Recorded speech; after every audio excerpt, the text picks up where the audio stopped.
Lok Sabha seat sharing को लेकर ही बिहार में नीतीश कुमार इंडी गठबंधन ही छोड़ गए।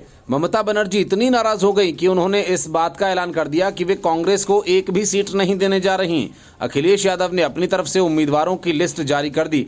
कांग्रेस की बची खुची उम्मीद महाराष्ट्र पर टिकी थी, लेकिन वहां भी बड़ा पेंच फंस गया। कांग्रेस को मुंबई में 3 सीटें चाहिए, लेकिन उद्धव ठाकरे उसे 1 सीट देना चाहते हैं। राज्य में लोकसभा की कुल 48 सीट हैं, मुंबई में 6 सीटें हैं। ऐसे में दोनों दलों के बीच ये मुद्दा गहराता जा रहा है और इसकी वजह से सीट शेयरिंग का फॉर्मूला भी नहीं बन पा रहा।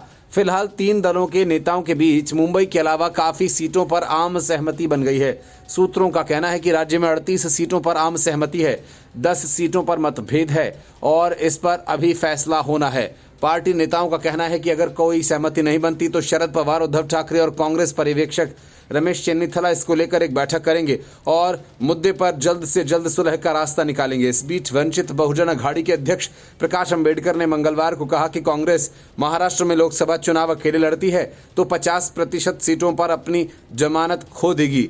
इसलिए पार्टी को महाविकास अघाड़ी के तहत चुनाव पूर्व गठबंधन को मानना चाहिए।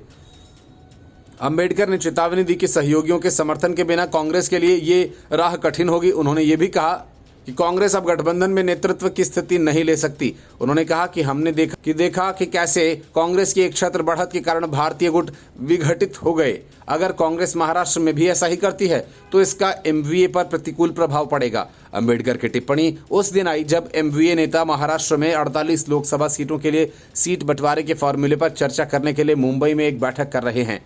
डॉक्टर BR अम्बेडकर के पोते अम्बेडकर ने कहा कि VBA ने हमेशा समान विचारधारा वाले धर्मनिरपेक्ष मोर्चों के साथ काम किया है। ये सभी वर्गों, विशेषकर दलित, अन्य पिछड़ों वर्ग, आदिवासियों, उत्पीड़ितों और मुसलमानों को एक साथ लाने में विश्वास करता है। Bureau report, news of India.